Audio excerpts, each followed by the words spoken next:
Assalamualaikum warahmatullahi wabarakatuh. Jumpa lagi dengan saya Teknisi Sudirman. Kali ini kita ada servisan laptop Acer E14 atau E5421 ya. Saya akan cek dulu kondisi dari laptop ini. Bila yang punya ini laptopnya karena ditindis dan juga anaknya main, beberapa tombol banyak yang copot ya. Ya, bisa kita perhatikan terlihat beberapa tombolnya banyak yang copot ya.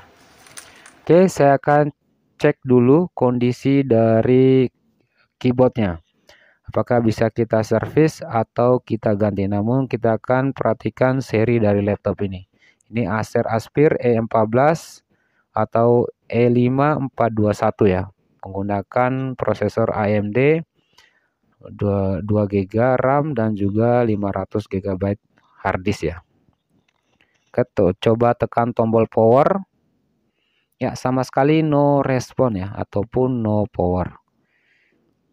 Saya akan menggunakan adaptor charger sambil kita cas. Ya, apa mungkin karena baterainya drop ya. Ini sudah nyala dan tekan tombol power. Ya, tampil ya. Oke, saya akan memastikan dulu sebelum kita ganti keyboardnya. Jadi kita sebelum mengganti keyboard, kita memastikan dulu keyboard yang ini apakah bisa kita servis atau kita menggantinya. Karena ini menggunakan keyboard tanam ya. Jadi proses pergantiannya itu harus dibongkar ya. Dibongkar sampai ke mainboardnya. Untuk mengecek keyboard secara manual, saya menggunakan Word aja.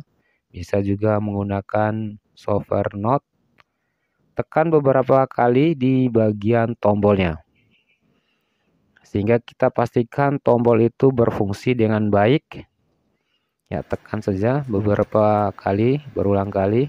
Ya, di sini sama sekali no respon.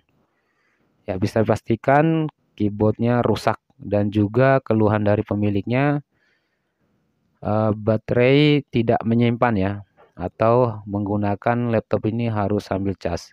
Bisa kita perhatikan ada gambar silang ya, no baterai detect ya, berarti sama sekali baterainya tidak terdetek. Oke, saya akan matikan dulu laptopnya. Namun kita kerjakan satu persatu ya, jangan sekalian. Jadi untuk keyboardnya itu bisa kerusakan pada baterai. Maksudnya untuk chargernya, untuk power bisa kerusakan pada baterai ataupun bagian mesin. Saya letakkan dulu kamera posisi di atas sehingga kita fokus untuk pengerjaan. Jadi kita letakkan dulu kameranya, posisikan dengan baik sehingga terlihat ya saat kita melakukan pengerjaan. Jadi untuk kerusakan baterai itu bukan hanya semata-mata baterainya rusak, bisa saja pada jalurnya. Jadi untuk memastikan nanti kita akan cek ya. Namun tahap pertama saya akan mengganti keyboardnya dulu. Ya, karena keyboardnya ini juga saya cek tadi rusak karena beberapa tombol juga tidak berfungsi, otomatis rusak ya. Kesimpulannya jadi kita ganti. Hal pertama kita servis, kita buka dulu baterai agar tidak terjadi korsleting. Setelah itu kita buka semua baut-bautnya. Pastikan bautnya kita buka dulu.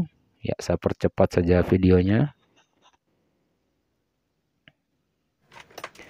Kita buka DVD, ditarik aja seperti ini. Dan pastikan baut yang sudah kita copot semua. Setelah itu kita buka bagian backdoornya atau back casing ya. Pelan-pelan karena bagian belakang itu terdapat speaker ya, seperti speaker. Ya, jadi angkatnya pelan-pelan. Ya, kita angkat dulu bagian soket speakernya. Jadi jangan dipaksakan saat melakukan pembongkaran seperti ini ya. Ya, ini speakernya aman. Setelah itu kita letakkan dulu. Selanjutnya kita akan buka semua baut-bautnya di bagian mainboard. Jadi untuk tahapan pergantian keyboard ini agak sedikit rumit ya, karena menggunakan keyboard tanam. Jadi untuk melakukan pergantian itu kita buka semua bagian isinya, terutama mainboard, hard disk, dan juga beberapa soket fleksibel. Dan kita perhatikan juga di sini ada baut. Nah, kita pastikan baut yang kita lepas nanti dan kita pasang kembali ya. Ini untuk kabel antena kita angkat saja dan kita buka dulu semua. Ya, soketnya kita lepaskan dulu. Jadi seperti itu ya tahap-tahapannya. Ya, tahap-tahapannya selanjutnya kita buka dulu soketnya. Ya, ini soket keyboard ya, tinggal kita tarik aja seperti ini. Buka dulu bagian pengunci, setelah itu kita tarik. Harddisknya kita tinggal dorong ke belakang. Ya, untuk mainboard kita angkat pelan-pelan. Bila terdapat soket kita tinggal buka ya, ataupun terdapat baut kita angkat ya. Ya, seperti itu ya. Setelah semua terbuka, ini karena mainboardnya sudah lama, pastinya kotor ya, bisa kita perhatikan sangat kotor sekali ya. Sekalian nanti kita akan bersihkan. Jadi agar maksimal hasilnya, jadi kita bersihkan semua nanti sehingga pemakaiannya awet dan juga pengerjaan kita maksimal ya, sehingga pemiliknya puas ya hasil dari pekerjaan kita. Ini saya pisahkan dulu, nanti saya akan buka dulu bagian LCD-nya karena kita akan fokus pada bagian keyboard. Untuk pengerjaan keyboard ini agak sedikit berbeda karena menggunakan solderan ya. Untuk kaleng penutup keyboard ya, kita angkat, ada fleksibel yang nempel, itu bagian on off. Selanjutnya saya akan pisahkan dulu bagian kameranya. Ini bagian USB saya buka aja dulu sekalian ya. Untuk kamera LCD saya pisahkan dulu untuk lebih aman ya, artinya biar aman LCD-nya saya pisahkan ya. Jadi saya letakkan di samping sehingga pada saat kita mengerjakan keyboard tidak terjadi kesalahan ya, karena menggunakan solderan. Jadi kita lebih mementingkan safety ya, amannya. Untuk penggantian keyboard karena ini sudah pernah diganti sangat mudah ya. Tinggal kita sentuh saja di bagian pengunci plastik seperti ini, karena ini sudah pernah diganti. Ya, kita sentuh saja menggunakan solder sambil kita angkat pelan-pelan. Ya. Jadi sangat mudah untuk melakukan pergantian ini. Berbeda kalau belum pernah sama sekali ganti ya. Itu kita menggunakan cutter sedikit membuka kuncinya, setelah itu kita angkat pelan-pelan. Ya, ini sudah selesai, tinggal kita angkat keyboardnya. Keyboard yang rusak ya. Ya, bisa kita lihat tampilannya seperti ini ya. Oke, kita akan ganti yang baru. Jadi tidak bisa kita servis ya. Oke, ini sudah saya siapkan juga keyboard yang akan kita pasang. Ya, ini keyboard.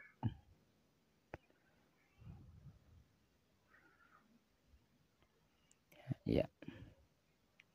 Untuk pemasangannya sangat mudah, saya rapikan aja dulu plastiknya. Ya, tampilan keyboard, tampilan fisiknya bagus. Ya, selanjutnya tinggal kita pasang ya. Namun lebih bagusnya sebelum kita pasang itu kita cek dulu keyboardnya. Biasanya saya kalau pasang keyboard seperti ini itu tidak ada masalahnya. Nanti setelah kita selesai pemasangan, Jadi akan kita cek lagi sebelum kita memberikan ke pemiliknya. Ini kita kembalikan untuk penutup kaleng ya. Bagian keyboardnya kita pasangkan kembali, rapikan. Ya, kita rapikan kembali untuk bagian kalengnya. Untuk bagian pengunci pin-pinnya bisa menggunakan plastik bekas ya, ataupun bisa menggunakan lem tembak ya. Namun di sini saya akan menggunakan lem tembak saja.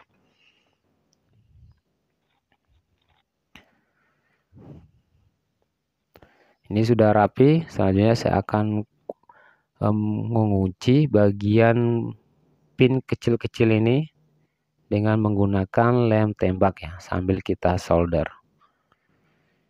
Ya, ini saya menggunakan lem tembak saja, tidak usah terlalu banyak, secukupnya saja ya. Jadi kita menggunakan secukupnya saja, sehingga tidak tinggi atau rendahnya nanti, jadi rata dia, tidak usah terlalu banyak. Ratakan di bagian penguncinya, pin-pinnya. Jadi untuk melakukan pengunci seperti ini cukup menggunakan sedikit plastik ya, ataupun bisa menggunakan lem tembak seperti ini ya. Jadi sambil ditekan menggunakan pinset, tujuannya agar pin itu akan mengunci ya, menyatu dengan lem tembaknya, sehingga tombol keyboard akan tampilan bagus atau muncul di bagian casingnya, jadi terlihat bagus. Ya, sambil kita tekan, tunggu beberapa detik sehingga kita pindah lagi ke pin berikutnya. Jadi begitulah caranya sampai selesai ya. Ya, ini sudah selesai, jadi satu persatu ya. Tidak langsung, maka agak sedikit ribet. Oke, seperti ini hasilnya, sudah tampil bagus, semua muncul tombol-tombolnya. Oke, selanjutnya saya akan pasang kembali bagian plastik ya, karena itu hal yang penting juga sebagai pelindung ya, sehingga tidak terjadi short. Itu kita pasang kembali plastiknya, ini plastik bawaan ya, karena itu terhubung langsung ke bagian mainboard. Jadi casing kaleng seperti ini, kaleng keyboard itu terhubung langsung ke mainboard. Agar safety-nya kita kembalikan plastiknya, dan juga saya akan tambahkan lakban ya, lakban bening, sehingga lebih safety lagi. Karena beberapa orang untuk mengganti keyboard tanam seperti ini plastiknya lupa dipasang ya. Jadi baru dipasang beberapa minggu atau beberapa bulan itu terjadi kerusakan yang lain ya, karena adanya short ya.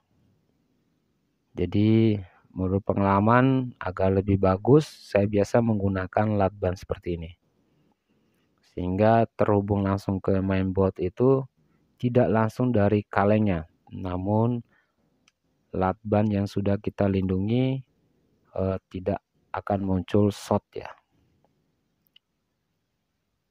Oke, ini sudah saya lakban semua. Selanjutnya saya bersihkan untuk mainboardnya, pasang kembali, dan juga sudah saya bersihkan ya. Jadi sekalian saya bersihkan, sekalian saya pasang keyboardnya dan juga bersihkan mainboardnya agar maksimal ya pengerjaannya. Ini sudah selesai, dan juga saya sudah siapkan baterai yang baru.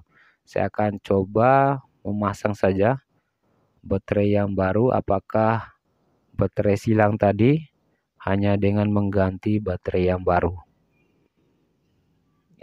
Tinggal kita pasang seperti ini.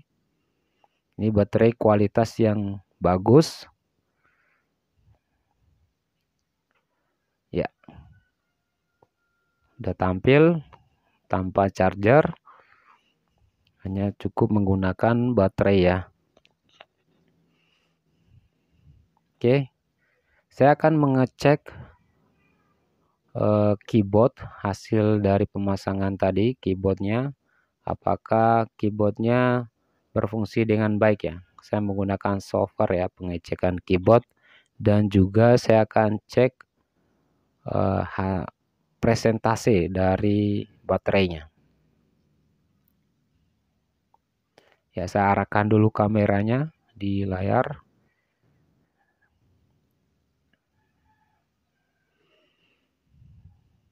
Ya, bisa kita lihat di baterai itu 3 jam 50 menit. Jadi hampir 4 jam ya. Karena kualitas baterai yang kita pesan itu yang bagus ya. Oke, ini saya menggunakan USB yang sudah terdapat software pengecekan keyboard ya. Langsung saja saya akan buka foldernya. Buka pada komputer dulu, setelah itu kita data USB kita buka. Untuk memastikan keyboard yang kita pasang tadi bagus ya. Apakah semua tombolnya berfungsi dengan baik? Jadi kita akan maksimalkan pengecekannya seperti ini. Sebelum kita memberikan ke pemiliknya. Jadi secara totalitas kita akan cek kondisi kualitas yang sudah kita perbaiki. Oke, sudah bagus. Ya, itu saja. Semoga bermanfaat. Jangan lupa like, share, dan komen-komen. Wassalamualaikum warahmatullahi wabarakatuh.